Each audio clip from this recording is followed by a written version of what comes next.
Hello जय हिंद aspirants, I hope you all are doing well. जैसा कि आप सभी जानते हैं, हम डिस्कस कर रहे हैं यूपीएसआई 2025 के एग्ज़ाम के लिए मोस्ट एक्सपेक्टेड क्वेश्चंस की ये सीरीज़ है।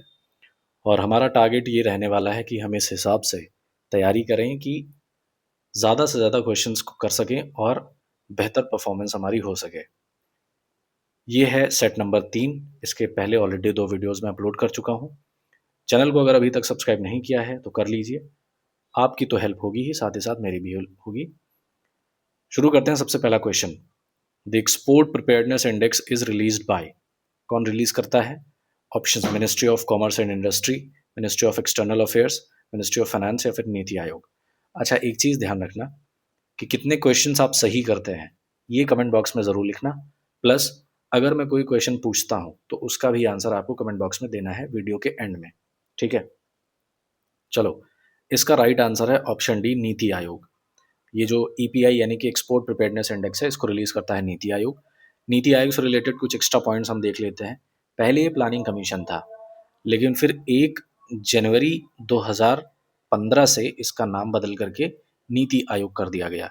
नीति आयोग का ये जो नीति है, इसका फुल फॉर्म क्या होता है? National institute for transforming India. Plus अब कुछ और एक्स्ट्रा पॉइंट्स नोट कर लेना, जैसे जो इनका चेयरमैन होता है, नीति आयोग का जो चेयरमैन होता है वो प्राइम मिनिस्टर होता है। तो वर्तमान में कौन है चेयरमैन? जाहिर सी बात है, ऑनरेबल पीएम नरेंद्र मोदी जी। अच्छा, इसमें जो वाइस चेयरमैन होता है वो हमें ध्यान में रखना होता है। तो पहले वाइस चेयरमैन कौन थे? अरविंद पनगड़िया। ठीक, और पहले सीईओ कौन थे? सिंधु श्री खुल्लर। ये हो गया। अब वर्तमान में कौन है सीईओ? तो बीवीआर सुब्रमण्यम। वर्तमान में सीईओ है नीति आयोग के बीवीआर सुब्रमण्यम, और वर्तमान में वाइस चेयरमैन है सुमन बेरी साहब। ठीक, ये सारे पॉइंट्स हैं जो आपको अपने नोट्स में नोट डाउन कर लेना है। ठीक है। अच्छा, अरविंद पनगड़िया ये वही हैं जो 16 फाइनेंस कमीशन के चेयरमैन। ठीक है, चलो next question. Which of the following articles of the Indian constitution contains provisions regarding Gram Sabha? तो बेसिकली ये पूछ रहा है कि ग्राम सभा संविधान के किस अनुच्छेद में है? आर्टिकल 243, 243 ए, 300 ए या 252? तो right answer is option B, article 243 A. 243 में क्या है? इसमें ग्राम पंचायत की डेफिनेशन कही गई है। 243 ए में ग्राम सभा को डिफाइन किया गया है। 252 में 252 में आपको मिलेगा ये पार्लियामेंट जो है वो 2 या 2 से अधिक स्टेट्स के लिए कानून बना सकता है। ठीक है, उन स्टेट्स की कंसेंट से उनके लिए कानून बना सकता है पार्लियामेंट। ठीक है, ये पावर होती है। 300 ए ये वही है जो पहले राइट टू प्रॉपर्टी था, जो फंडामेंटल राइट में था। फिर इसको संविधान का 44वां संशोधन था 1978 में। ठीक है, उसके तहत इसको लीगल राइट बना दिया गया और रखा गया किसमें? आर्टिकल 300 ए में। Okay, next question. The protection of human rights act provides for the constitution of special investigative agency under section of the act. Basically ये कह रहा है कि इस एक्ट के किस सेक्शन में कहा गया है कि जो भी मैटर होगा, ह्यूमन राइट से रिलेटेड जो मैटर होगा, उसको इन्वेस्टिगेट करने के लिए एक टीम बनेगी। ठीक है, वो किस सेक्शन में कहा गया है इसके? तो ऑप्शन है 40, 38, 39 या फिर 37। तो सही उत्तर है ऑप्शन डी, 37 में ये प्रोविजन है। अगला प्रश्न, which Mughal ruler abolished the jizya and pilgrimage tax that were based on the religious grounds? ये नो नहीं है, ऑन है। ठीक है, तो कौन सा मुगल शासक था भाई जिसने खत्म किया था जजिया और तीर्थ यात्रा कर को?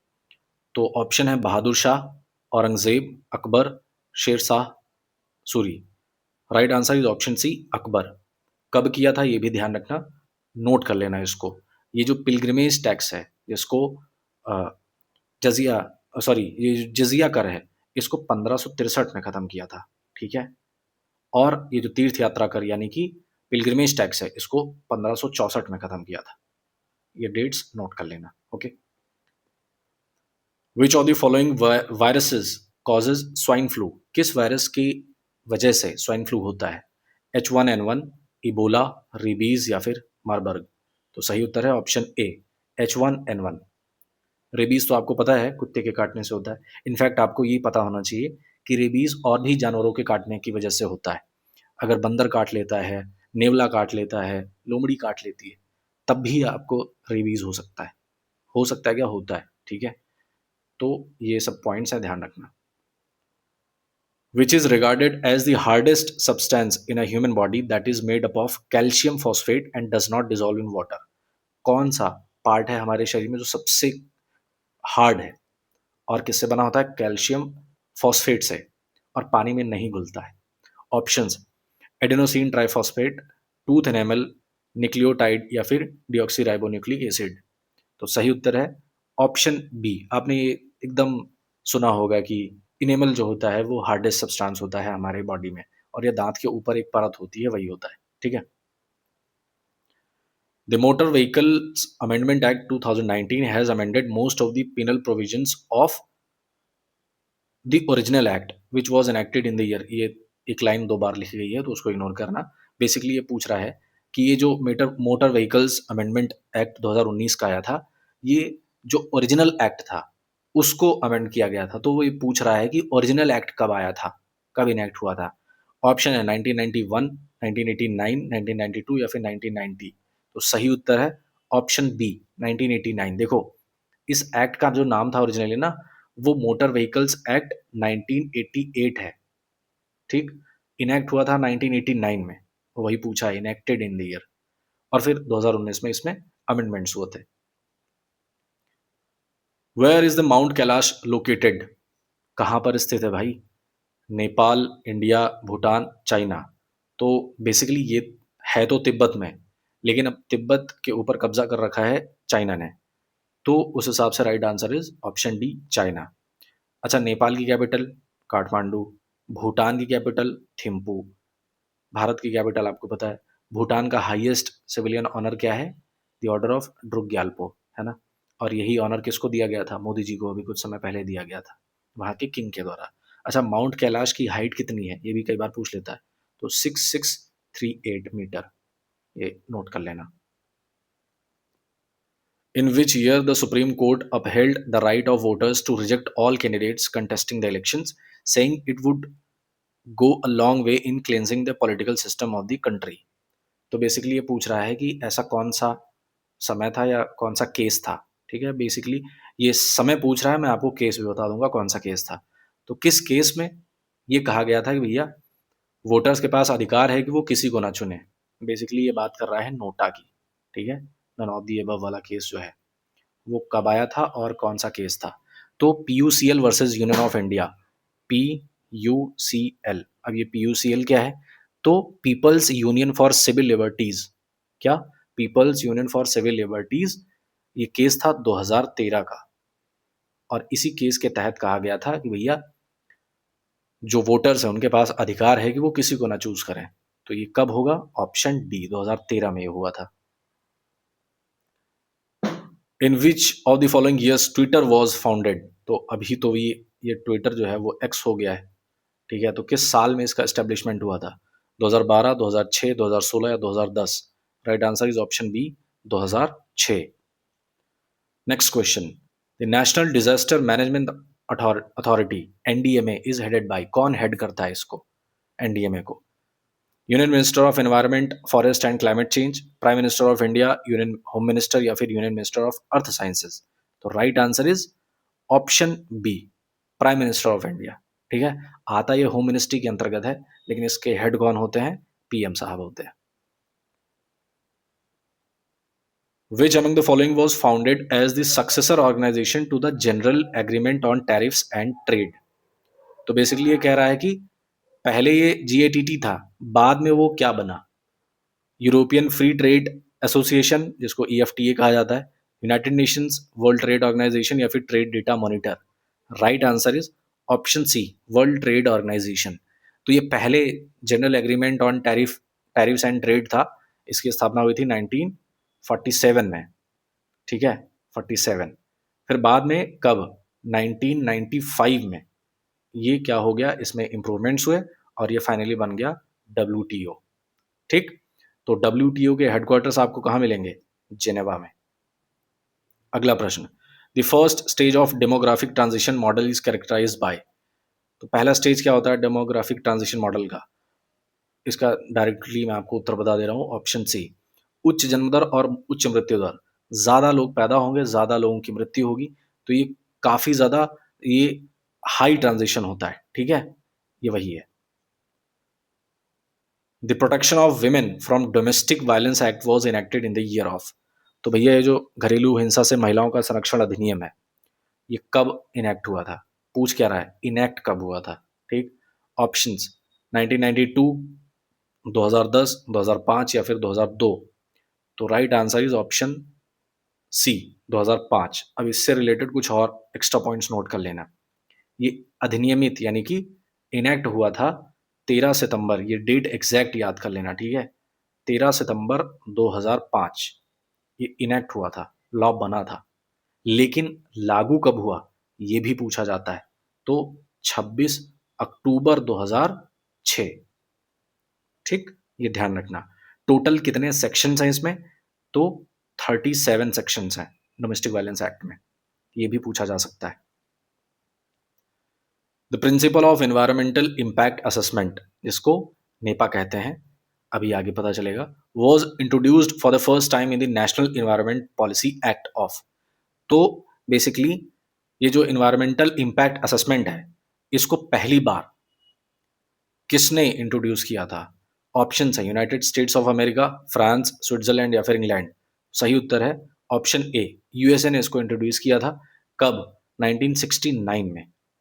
ओके, और ये नेपा था basically, national environment policy act के अंतर्गत इसको इंट्रोड्यूस किया गया इन्वायरमेंटल इम्पैक्ट असेसमेंट को। ठीक है, इसमें जो इन्वायरमेंट का असेसमेंट किया जाता था कि कितना पॉल्यूशन का इम्पैक्ट पड़ रहा है और एयर क्वालिटी वगैरह, ये सारी चीज़ें असेस की जाती हैं।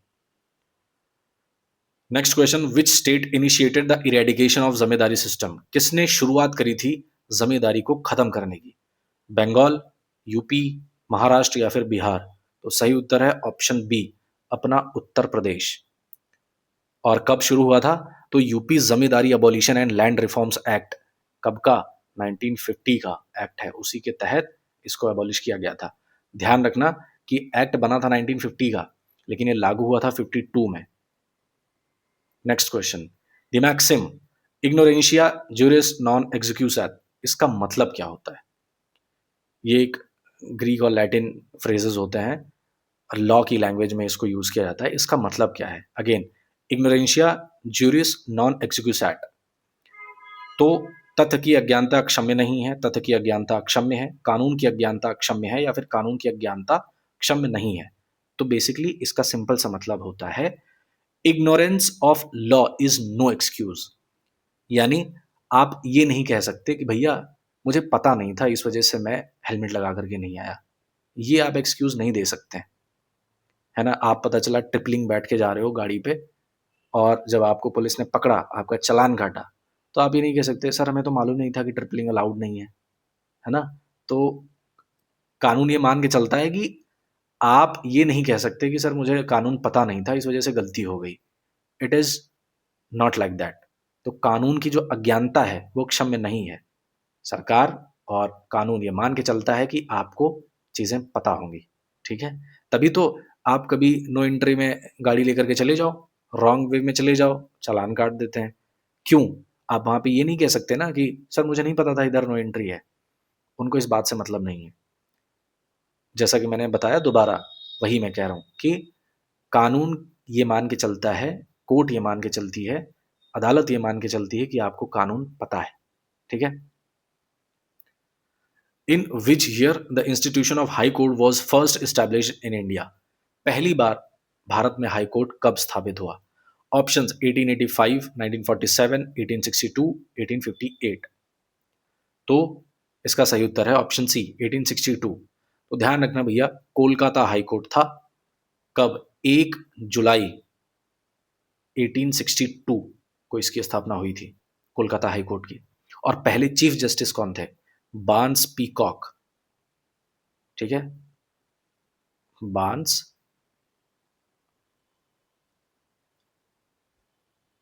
और वो मोर वाला पीकॉक, ठीक है? ये स्पेलिंग है। ये पहले चीफ जस्टिस थे, ओके? अच्छा, पहले इंडियन जज इस कोर्ट के कौन थे वो भी जानना जरूरी है, तो ध्यान रखना, शंभुनाथ पंडित। ठीक है, Shambhunath Pandit. Next question, which among the following sessions of the Indian National Congress was famous for the reunion of the two wings in 1916? तो 1916 में एक पैक्ट हुआ था। ठीक है, कहाँ पे? कानपुर में, मद्रास में, लखनऊ में या फिर सूरत में? तो सही उत्तर है 1916 का Lucknow pact is very famous, है ना, आपको पता होगा। जिसमें क्या हुआ था, जो आईएनसी का जो दोनों विंग्स थे, एक्सट्रीमिस्ट और वो गरम दल और नरम दल, तो उनका पैक्ट हुआ था। ठीक, अच्छा, कई बार ये भी पूछ लेता है कि लखनऊ पैक्ट जो हुआ था उस सेशन में प्रेसिडेंसी किसने करी थी, अध्यक्ष कौन था? तो एसी मजुमदार। ठीक है, एसी मजुमदार। थोड़ा सा दिक्कत कर रहा है, आई डोंट नो व्हाई। ठीक है, एसी मजुमदार, ध्यान रखना। चलो next question, the Uttar Pradesh legislative assembly consist of how many nominated Anglo Indian members? देखो ये प्रीवियस क्वेश्चन है, मैंने इसको डाला कुछ बताने के लिए कि ये जो नॉमिनेशन होता था एंग्लो इंडियन का, लोकसभा में 2 सीट्स होती थी और स्टेट लेजिस्लेटिव असेंबली यानी कि विधानसभा में 1 सीट नॉमिनेट की जाती थी एंग्लो इंडियन की। लेकिन अब ये चीज अबॉलिश कर दी गई है, यानी कि अब ये एंग्लो इंडियन का नॉमिनेशन नहीं होता है। ठीक है, तो ये किस संशोधन के थ्रू हुआ है? तो संविधान का 104वां संशोधन। कब? 2019 में। इस संशोधन के थ्रू ये कहा गया कि ये जो एंग्लो इंडियन का नॉमिनेशन होता है वो अब नहीं होगा। ठीक है, next question, in computer terminology 1 terabyte is equal to, basically 1 TB कितने के बराबर होता है? 1024 बिट्स, 1024 जीबी, 1024 एमबी या फिर 1024 पीबी? तो आपको पता होगा कि 1024 एमबी मिला करके 1 जीबी बनता है और 1024 जीबी मिला करके 1 टीबी बनता है। ठीक है, so right answer is option B. अब यहां पे देखो देखो, 1024 बाइट्स मिला करके 1 केबी बनता है, 1024 केबी मिला करके 1 एमबी बनता है और 1024 एमबी मिला करके 1 जीबी बनता है। ठीक है, और 1024 जीबी मिला करके 1 टीबी बनता है। Okay, the national cyber crime coordination centre is located in, basically ये नेशनल की जगह पे इंडियन है, इसको क्या कहते हैं? I4C कहा जाता है। ठीक है, I4C, आई और ये 4 C, ये कहां पर स्थित है? बेंगलोर, हैदराबाद, चेन्नई या फिर न्यू दिल्ली? तो सही उत्तर है ऑप्शन डी, न्यू दिल्ली में ये स्थित है। क्या? I4C के हेडक्वार्टर्स। ठीक है, नेक्स्ट क्वेश्चन, इन ट्रिपल तलाक वॉज हेल्ड अनकॉन्स्टिट्यूशनल, यानी बेसिकली ये पूछ रहा है किस केस में ट्रिपल तलाक को अनकॉन्स्टिट्यूशनल बताया गया था? ऑप्शंस देखिए, Shayara Bano versus union of India and others, Vishakha and others versus state of Rajasthan and others, domestic working women's forum Delhi versus union of India and others, या फिर Navtej Singh Johar versus union of India? सही उत्तर है option A, Shayara Bano versus union of India and others. ठीक है, इस case के तहत ट्रिपल तलाक को अनकॉन्स्टिट्यूशनल बताया गया, 2017 का ये केस था और फाइनली इसको ट्रिपल तलाक, ये जो बिल आया था, ये फाइनली इसको लॉ बनाया गया 2019 में और ट्रिपल तलाक को एक क्रिमिनल ऑफेंस बनाया गया। ठीक है, अगला प्रश्न, on whom the central information commission imposes a penalty under the right to information act 2005? किसके ऊपर ये कमीशन पेनल्टी लगा सकता है?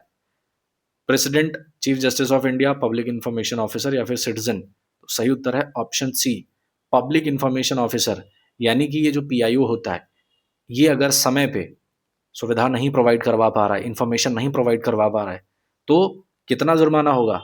25,000 का जुर्माना। ठीक है, किसको भरना पड़ेगा? इन्हीं पीआईओ साहब को। ठीक है, 25,000 का जुर्माना। Okay, penalty. Fundamental duties are applicable to, तो ये फंडामेंटल ड्यूटीज होती हैं किसके ऊपर लागू होते हैं? Both citizens and foreigners, citizens only, foreigners only या फिर आर्म्ड फोर्सेस पर्सनल ओनली? देखो बहुत सिंपल सा है, आपका घर है, आपके घर के कानून तो आप ही के ऊपर चलेंगे ना। ऐसा तो है नहीं कि कोई रिश्तेदार आया, पड़ोसी आया, तो आप अपने घर के कानून उसके ऊपर भी लगाओगे। उसको उससे क्या मतलब? आपका घर है, तो कानून तो आप ही के ऊपर लगेगा ना। तो सिंपल सी बात है, फंडामेंटल ड्यूटीज़ जो हैं, ज़िम्मेदारी जो है वो किसके ऊपर होंगी? घर के व्यक्तियों पर होगी। तो सिर्फ़ सिटिज़न्स को है ये, है ना? फंडामेंटल ड्यूटीज़ किसके ऊपर लागू हैं? तो सिटिज़न्स ओनली, केवल नागरिकों पर। फंडामेंटल ड्यूटी से रिलेटेड बात करें तो स्वर्ण सिंह समिति के द्वारा इनको इंट्रोड्यूस किया गया था। संविधान का 42वां संशोधन 1976 इसी ने ऐड किया था क्या? Part 4A। और इसी पार्ट 4A के अंतर्गत ऐड किया गया था आर्टिकल 51A। ठीक, चलो आपको कमेंट बॉक्स में बताना है कि जो 11वीं फंडामेंटल ड्यूटी है वो किस संशोधन के थ्रू ऐड की गई थी। Which article of the Constitution of India states how a tax may be imposed or levied? कौन सा आर्टिकल कहता है कि भैया जो टैक्स होगा वो किस तरीके से लगाया जाएगा? ऑप्शंस 365, 245, 268 या फिर 265। ठीक है, तो right answer is option B, sorry D, 265। यहाँ पे बाकी के ऑप्शंस को अगर आप देखेंगे तो 245 में क्या गया है, क्या कहा गया है? Extent of laws made by parliament and by the legislature of states. 265 में कहा गया taxes not to be imposed save by authority of law. 268 duties levied by the union but collected and appropriated by the states. और 365 में कहा गया है effect of failure to comply with or to give effect to directions given by the union. Basically ज्यादा दिमाग लगाने की जरूरत नहीं है, इतना याद रख लेना। 265 में टैक्स लगाने की बात कही गई है और कैसे, किस प्रकार से लगेगा, ये इसी एक्ट में, सॉरी इसी आर्टिकल में कहा गया है। Next, in which year the federal court of India was set up as per the provisions of government of India act 1935। तो गवर्नमेंट ऑफ इंडिया एक्ट 1935 आया था और जिसके तहत फेडरल कोर्ट ऑफ इंडिया की स्थापना हुई थी। किस सन में हुई थी यही पूछ रहा है। 1935, 1939, 1940 या फिर 1937? तो सही उत्तर है ऑप्शन डी, 1937 में फेडरल कोर्ट ऑफ इंडिया की स्थापना हुई थी। फिर फाइनली 26 जनवरी 1950 को सुप्रीम कोर्ट बनता है। ठीक, और सुप्रीम कोर्ट ऑफ इंडिया के पहले चीफ जस्टिस ऑफ इंडिया कौन थे? H.J. कानिया। ठीक है, हरीलाल जे कानिया। सुप्रीम कोर्ट से रिलेटेड कुछ इंपॉर्टेंट आर्टिकल्स नोट कर लेना। आर्टिकल 124 में कहा गया है सुप्रीम कोर्ट के बारे में। ठीक, 125 में जो सुप्रीम कोर्ट के जज हैं उनकी सैलरी के बारे में बात करी गई है। 127 में कहा गया है जो एड हॉक जज होते हैं उनका अपॉइंटमेंट होता है, उसको कहा गया है 127 में। 129 में कहा गया है कि supreme court will be the court of record. ठीक है, ये सारे आर्टिकल्स नोट कर लेना। Who has the authority to revoke the president rule in a state? किसके पास अथॉरिटी होती है? प्रेसिडेंट लगाता है, प्रेसिडेंट ही ऑथराइज्ड पर्सन होता है। So the chief secretary of the state, president of India, governor of the state या फिर chief minister of the state? Right answer is option B, president of India. Next question, which of the following are not the functions of the revenue department? Revenue department का काम कौन सा नहीं है इनमें से? Public distribution system, E services, maintenance of law and order? तीनों नहीं है। ठीक है, option B is the right answer, A B and C. Law and order का बनाने का काम किसका है? पुलिस और नेवी, बेसिकली पुलिस का ही होता है। ई सर्विसेज, बहुत सारे डिपार्टमेंट हैं जो ई सर्विसेज प्रोवाइड करते हैं। पब्लिक डिस्ट्रीब्यूशन सिस्टम, ये खाद्य और रसद विभाग होता है ना। और भी बहुत सारी चीज़ें डिस्ट्रीब्यूट की जाती हैं पब्लिक को, वो अलग अलग डिपार्टमेंट की होती हैं। तो तीनों ये काम जो है वो रेवेन्यू डिपार्टमेंट के नहीं है। The most recent member state to be added to NATO in the 2020 was? अब ये क्वेश्चन प्रीवियस ईयर क्वेश्चन है, मैंने इसको इसलिए डाला क्योंकि वर्तमान में, ये तो 2020 में पूछा गया था, है ना, पूछा गया था ये 2021 में, लेकिन अभी न्यूएस्ट मेंबर कौन है? तो ध्यान रखना, स्वीडन बना है 32वां मेंबर। टोटल 32 मेंबर्स हैं और Sweden is the newest member of NATO. 2024 में बना था। नेटो की स्थापना कब हुई थी? 1949 में। इसके हेडक्वार्टर्स आपको मिलेंगे ब्रसेल्स में। और सेक्रेटरी जनरल कौन है? मार्क रट। Next question, which of the following articles of the constitution of India deals with the parliamentary form of government at the centre? तो कौन से आर्टिकल में बात करी गई है कि भैया सेंटर में एक पार्लियामेंट्री टाइप की गवर्नमेंट होगी? किस आर्टिकल में? आर्टिकल 74, 75, 165, 166, 76, 77 या 163, 64? तो सही उत्तर है ऑप्शन ए, 74 एंड 75। काफी सारे इसमें मिलते जुलते आर्टिकल्स हैं और इनके बारे में बात करते हैं। देखो, ये है स्टेट सेंटर से रिलेटेड आर्टिकल, ये है स्टेट से रिलेटेड आर्टिकल, दोनों एक दूसरे के इक्विवेलेंट है। जैसे 74 में कहा गया है कि काउंसिल ऑफ मिनिस्टर्स होगा जो कि प्रेसिडेंट को एडवाइस करेगा, और उसी का इक्विवेलेंट 163 में कहा गया है कि काउंसिल ऑफ मिनिस्टर होगा जो कि गवर्नर को एडवाइस करेगा। ठीक है, और इनको आप सिर्फ इतना याद कर लो, अगर आपको इतना याद हो गया ये आर्टिकल, तो आप स्टेट का आसानी से याद कर लोगे। बस करना क्या है, इसमें 89 ऐड कर देना, वो आर्टिकल उसी के इक्विवेलेंट स्टेट में निकल आएगा। जैसे 75 में कहा गया other provision as to ministers, तो 75 में 89 ऐड कर दो, 164 आएगा। सेम चीज स्टेट के मामले में है ना। 76 में बात करी गई है अटॉर्नी जनरल ऑफ इंडिया की, और 76 सेंटर में है, attorney general of India centre का मामला है। 76 में 89 ऐड कर दो, 165 आएगा। 165 किसकी बात करता है? स्टेट में advocate general of the state, है ना। फिर 77 बात करता है conduct of business of the government of India, इसमें 89 ऐड करोगे 166 आएगा, और ये बात करेगा conduct of business of the government of a state. तो बेसिकली सेंटर के जो आर्टिकल्स हैं उनमें आप 89 ऐड कर दो, स्टेट का इक्विवेलेंट आर्टिकल आ जाएगा। लेकिन ध्यान रखना, सारे आर्टिकल्स में ऐसा नहीं है, मैं आर्टिकल को बता दे रहा हूं, उनको नोट कर लो। 72, 74, 75, 76, 77, 78, 79, 85, 86, 88, 100, 102, 105, 110 और 111, इन आर्टिकल्स में आप 89 ऐड करोगे, वही सेम कॉन्सेप्ट स्टेट में निकल के चलाएगा। ठीक है, next question, who has the authority to make laws on the subject atomic energy according to the 7th schedule of Indian Constitution? तो भैया भारतीय संविधान में 7th शेड्यूल में 3 लिस्ट हैं, कौन कौन सी? यूनियन लिस्ट, स्टेट लिस्ट और कॉन्करेंट लिस्ट। कई बार ये पूछ लेता है कि इन लिस्ट में कितने कितने सब्जेक्ट्स हैं, तो यूनियन लिस्ट में 100 सब्जेक्ट्स हैं, स्टेट लिस्ट में है 61, और कॉन्करेंट लिस्ट जिसपे दोनों कानून बना सकते हैं, यानी कि यूनियन और स्टेट दोनों कानून बना सकता है, उसमें है टोटल 52 सब्जेक्ट्स। तो ये जो एटॉमिक एनर्जी है ना, ये सेंटर का मामला है, इसलिए इस पे कानून कौन बनाएगा? पार्लियामेंट बनाएगी, और इसका मामला आएगा यूनियन लिस्ट में। ठीक है, एटॉमिक एनर्जी किस में आएगी? यूनियन लिस्ट में आएगी। So option B is the right answer, केवल संसद इस पे कानून बना सकती है। In which year the national investigation agency act was act enacted? Basically ये पूछ रहा है एनआईए एक्ट जो है ना, वो कब इनएक्ट हुआ था? ऑप्शंस 2015, 1963, 2008 या फिर 1991।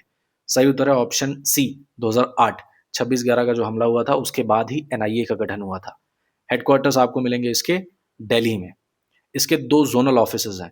ठीक है, 2 जोनल ऑफिसेज हैं। पहला आपको मिलेगा जम्मू में, ठीक है, और दूसरा मिलेगा गुवाहाटी में। Okay, next question, Kashi Vishwanath temple is located in which of the following districts of Uttar Pradesh? ये तो बहुत इजी सा सवाल है, आप बता सकते हैं। वाराणसी, मथुरा, प्रयागराज या फिर Ayodhya? Option A is the right answer, Varanasi. अगला प्रश्न, which among the following articles authorizes the parliament and the state legislatures to establish tribunals for the adjudication of disputes other than the services matters? ठीक है, article 323 A, 323 B, 239 A B या फिर 239 ए। तो सही उत्तर है ऑप्शन बी, आर्टिकल 323 बी। यहाँ पे आप ध्यान से देखेंगे तो भैया यहाँ पे आर्टिकल्स की बात करी गई है। इधर 239 ए में क्या है, 239 ए में क्या है, 239 ए बी में क्या है, 239 बी में क्या है, ये सारी चीजें आप यहाँ से देख सकते हैं। और यहाँ पे आपको मिलेगा जो क्वेश्चन पूछा है 323 बी में कहा गया है ट्रिब्यूनल्स फॉर अदर मैटर्स के लिए ट्रिब्यूनल्स होंगे। ठीक है, और यहाँ से ये भी ध्यान रख लेना, ट्रिब्यूनल्स अगर पूछे संविधान के किस पार्ट में है तो 14 ए में है। यूनियन टेरिटरीज संविधान के किस पार्ट में है? संविधान के 8वें पार्ट में है। और अगर पूछे कि यूनियन टेरिटरीज के हाई कोर्ट की बात करी गई है किस आर्टिकल में, तो आर्टिकल 241 में करी गई है। ठीक, चलो अगला प्रश्न, with respect to the enforcement of fundamental rights the jurisdiction of the supreme court is original and exclusive, not original, original but not exclusive, और एक्सक्लूसिव? तो इसका सही उत्तर है option C original but not exclusive. क्यों? देखो, writ issue करने का अधिकार तो पहले सुप्रीम कोर्ट के पास भी था, लेकिन हाई कोर्ट भी इशू करता है, क्योंकि फंडामेंटल राइट्स के जितने भी मेन केसेस होते हैं वो सुप्रीम कोर्ट देखता है। ठीक है, हालांकि अगर फंडामेंटल राइट का हनन होता है तो सुप्रीम हाई कोर्ट में भी जा सकते हैं। रिट्स जो है वो हाई कोर्ट भी जारी करता है, लेकिन मेनली ये काम किसका है? तो वो सुप्रीम कोर्ट का है। इसलिए ओरिजिनल तो है बट एक्सक्लूसिव नहीं है। क्यों? क्योंकि भैया हाई कोर्ट भी जारी करता है रिट। ठीक है, सुप्रीम कोर्ट आर्टिकल 32 में जारी करता है रिट्स और हाई कोर्ट जारी करता है 226 में। ओके, ये भी आर्टिकल पूछा जाता है। सो ये थे important questions, most expected questions की सीरीज में। आई होप आपको समझ में आए होंगे। वीडियो अगर पसंद आया है तो वीडियो को लाइक करिए, चैनल को सब्सक्राइब करिए। Thank you so much for watching, see you in the next one. जय हिंद।